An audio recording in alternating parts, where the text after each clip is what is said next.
Salam sejahtera. Akhirnya Azam Baki, Ketua Pengarah SPRM Malaysia, buka cerita, buka mulut berkaitan dengan sedekah PRU 15. Yang menariknya, isu yang kita nak ulas pada petang ini ialah beliau kata, Azam Baki kata, sedekah atau sumbangan ia tetap rasuah. Saya fikir kalau ini dapat didengar atau sampai kepada Hadi Awang, saya fikir malam ini dia tak akan mampu dapat tidur nyenyak kerana Ketua Pesuruhjaya SPRM sendiri kata sedekah atau sumbangan ia tetap rasuah. Selain daripada itu, Azam Baki juga mengatakan bahawa kes rasuah akan disiasat mengikut undang-undang, bukan tafsiran individu. Baru tadi satu lagi tafsiran dibuat, iaitu tentang derma. Apa yang berlaku tentang perkara itu nanti kita akan bacakan.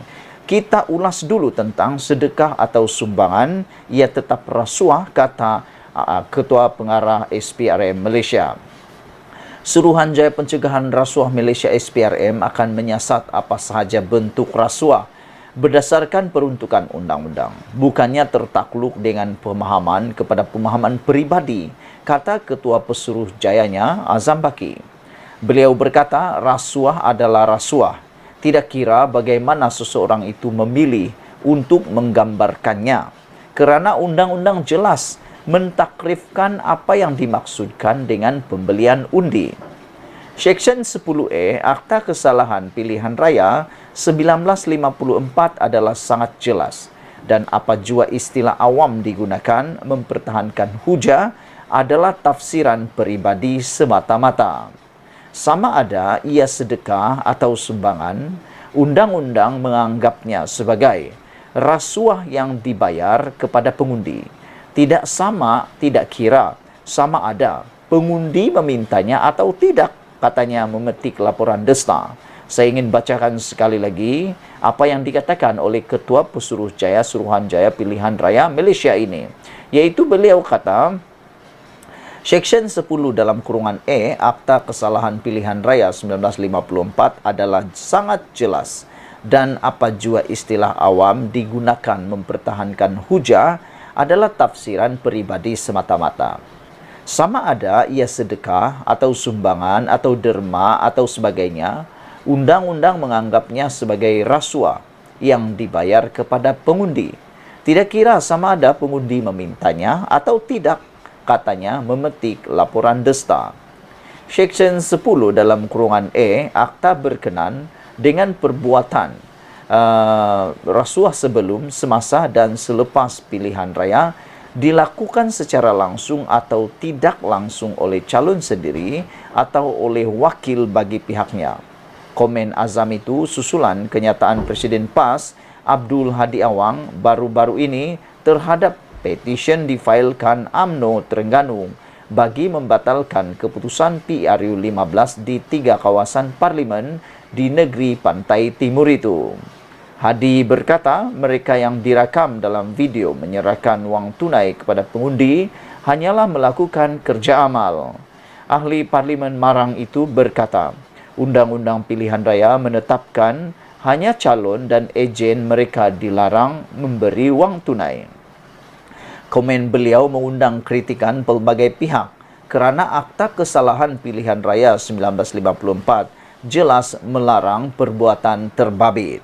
Saudara-saudara, dalam Malaysia Today ataupun maafkan saya, bukan Malaysia Today, dalam Malaysia kini Azam Baki mengatakan kes rasuah akan disiasat mengikut undang-undang, bukan tafsiran individu. SPRM akan menyiasat sebarang bentuk rasuah mengikut peruntukan undang-undang, bukannya berdasarkan tafsiran sendiri mana-mana individu, kata Ketua Pesuruhjayanya Azam Baki. Azam berkata, Akta Kesalahan Pilihan Raya 1954 menyatakan dengan jelas takrifan membeli undi. Seksyen 10 akta ini sangat jelas, dan apa saja istilah yang digunakan orang untuk mempertahankan hujahnya hanyalah tafsiran peribadi. Panggil ia sedekah atau sumbangan, namun undang-undang melihatnya sebagai rasuah yang diberi kepada pengundi, tanpa mengira sama ada pengundi yang memintanya atau tidak, katanya dipetik The Star.